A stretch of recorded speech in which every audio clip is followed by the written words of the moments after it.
dia, estamos de volta ao vivo aqui no Rio de Verdade, conversando hoje com a única mulher presidente de federação de futebol no Brasil. Estou falando da presidente da Federação Paraibana de Futebol, Michele Ramalho, está aqui contando um pouco da sua trajetória e dos desafios à frente aqui e dos avanços à frente do futebol paraibano. Vamos falar sobre clubes, sobre times, e independentemente de torcidas, há uma expectativa do paraibano e da paraibana como um todo de que times do nosso estado possam estar cada vez mais galgando e ocupando espaços regionais e nacionais. Você sonha em ser presidente da FIFA, como registrou aqui. Dá pra gente sonhar em ter, de fato, então, times paraibanos, vou nem citar quais, mas assim, times paraibanos, disputando sim a Série A, disputando torneios nacionais de igual para igual, inclusive assim, com os times nacionais do Brasil, ou isso é um sonho muito distante? Olha, isso é um sonho de todos nós paraibanos, independente, como você falou, do time A, B ou C. Entendo que os times vêm fazendo uma boa campanha. Esse ano é um ano que eu acredito que vai realmente acender um grande acesso que a gente tanto espera. Mas futebol é assim, é uma caixinha de surpresa, né? A gente vê o Fortaleza, que veio numa situação semelhante ao do Botafogo hoje, mas eles, inclusive, quase o Botafogo passa do Fortaleza na Copa do Nordeste, e futebol, quando engrena, engrena de uma vez. Então, o marco, inclusive, eu li o livro do Marcelo Paes, o marco para ele, para a engrenagem que ele deu, que ele colocou, o livro foi da Série C à Sul-Americana. Então, é justamente isso. Quando engrena, quando pega, pega de vez. Então, o que está faltando nos times é justamente uma engrenagem, porque capacidade, torcida, eles têm de dar e sobra, está faltando realmente essa oportunidade. E que eu entendo que esse ano vai chegar. Você acha que é uma coisa de curto prazo, não é algo para a gente pensar para frente, não. Agora, se você olhar para poder público, aí eu quero falar do governo, mas falando em poder público, qual é a avaliação que você faz, né, do estímulo, da valorização dos poderes públicos aqui no futebol paraibano? Olha, eu entendo que o poder público é essencial, chegar junto, sim, dos times.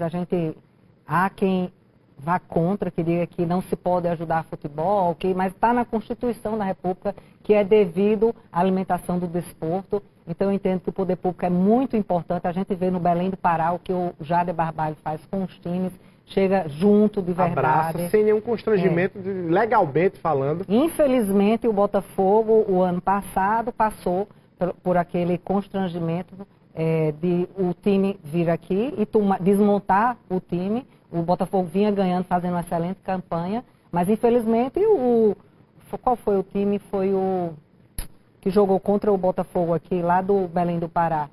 O Remo chegou e desmontou o time assim, infelizmente, porque eu tenho certeza que o Botafogo, se continuasse com a comissão técnica formada, com os jogadores, com tudo como eles vinham vindo, eles teriam sido campeões.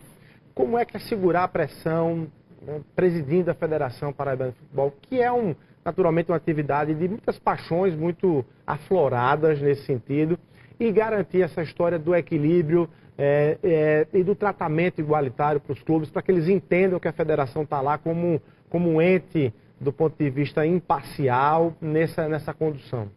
Olha, esse é um desafio realmente diário, mas confesso que no primeiro momento, no meu primeiro arbitral, eu tive um pouco de receio. A gente via que os arbitrais aqui, os conselhos técnicos, eram brigas, batiam em mesa, virava a mesa, era um murro, passavam-se 3 dias para se formar as regras do jogo, das competições.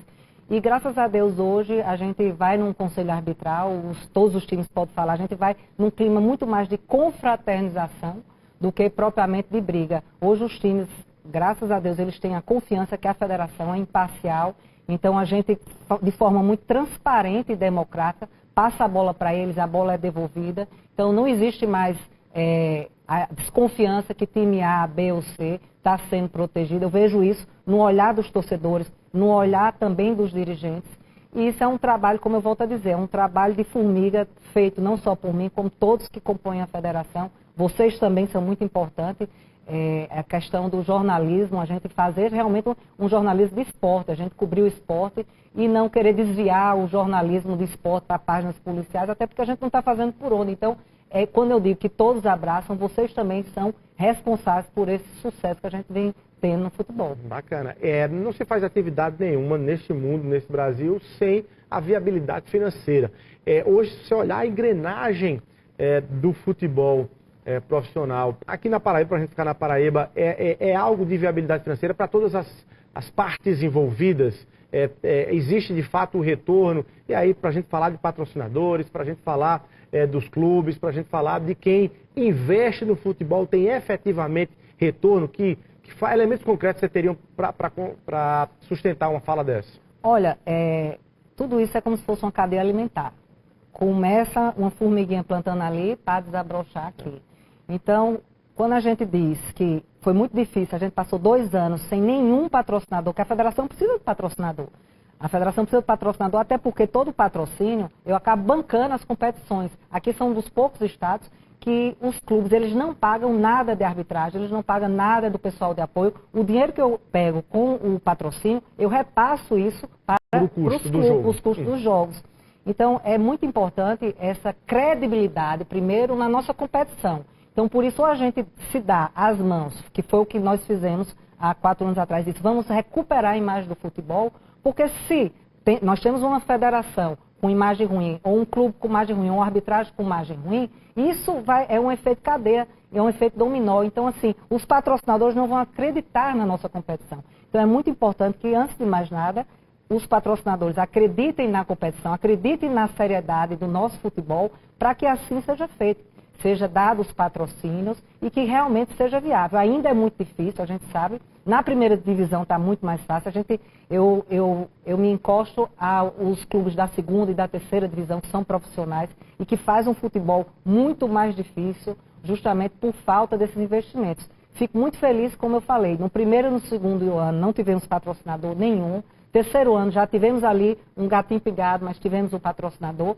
Esse ano, nós tivemos briga de patrocinadores para ser o name da competição. Então, esse ano eu escolhi quem iria ser o Aliás, name. é uma metodologia interessante só do name rights, né? Name rights, patrocinador master. E tudo isso se replica aos clubes, porque na hora que o name vem para mim, ele também vai atrás dos clubes. Isso que é bacana. Por isso que eu digo, isso é um efeito dominó que tem que estar todo mundo junto. Se cair, cai todo mundo. Se estiver em pé, todo mundo fica em pé. Já tem briga para 2025? Já está fazendo essa seleção aí para 2025? Já, acredito, né? Que sim, mas já. Olha só, bom demais, bom demais. Bom, está terminando o Campeonato Paraibano agora, né, com as finais todas e tudo. Depois disso, é só férias para a Federação Paraibana de Futebol? Qual é o roteiro de 2024 aí? Não, nós já estamos em paralelo com a competição Sub-15, já estamos com a Sub-17.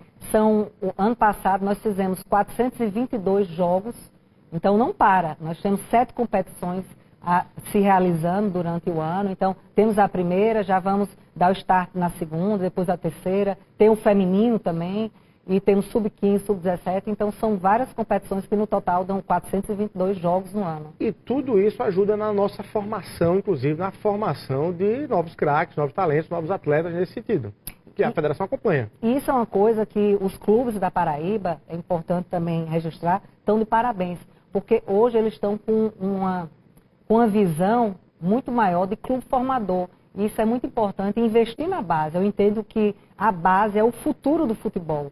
Então, a gente vê diversos clubes revelando jogadores. Imagina que eu tive o arbitral do Sub-17, tinha acabado de receber a TMS da CBF, que tinha sido justamente reconhecido um clube de Sabugi de Santa Luzia Internacional. Então, ele vai pelo princípio de solidariedade receber também a parte dele. Então, isso é muito bacana e foi revelado nas nossas competições. Porque antes os clubes, quando faziam as competições amadoras, não se tinha registro de nada. Então, diversos talentos eram, sim, reconhecidos, mas não se tinha registro na federação. Então, a gente hoje, com a inscrição do BID, com a automatização inteira da federação, imagina quando eu entrei, era máquina de datilografia e caneta, as competições eram feitas. Então, hoje a gente se tem todo esse registro. Então, um jogador que for revelado por qualquer clube, seja ele amador ou profissional aqui na Paraíba, pelo princípio de solidariedade, ele vai receber. Olha aí, muito bom. Michele Ramalho, presidente da Federação Paraibana de Futebol, muito obrigado. Queria agradecer a sua presença aqui no Rede Verdade, parabenizar pelo seu trabalho, pela sua missão aí, dizer que é só o começo de muita conversa nossa, a gente acompanhando tudo. Obrigado. Obrigada, Luiz, e obrigada a todos vocês aqui por tudo que vocês vêm fazendo aqui pelo futebol. por essa transmissão fantástica que vocês fizeram, e ano que vem tem mais. Bom demais. Acompanhe tudo pela Arapuã e pela Band News aqui, viu? Nem deu tempo pra gente falar de OAB, em outra ocasião a gente fala também.